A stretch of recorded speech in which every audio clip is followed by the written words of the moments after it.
حديث براكي ستي والحديث رواه الإمام مسلم في صحيح رحمة الله عليه رحمة واسعة من حديث أبي قتادة رضي الله عنه قال سئل رسول الله صلى الله عليه وآله وسلم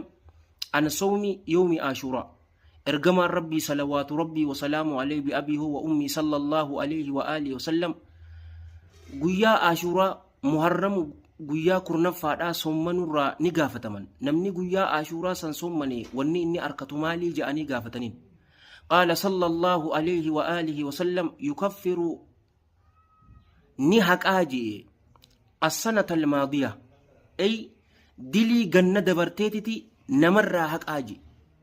نمني قويا جمعة جالوان كيا كإسلاما ربي نشوفاتي فونو فالافسو نمني صمني دلي جنة دبرتيتي تعمد دبرتيتي ربي إسر حق آجي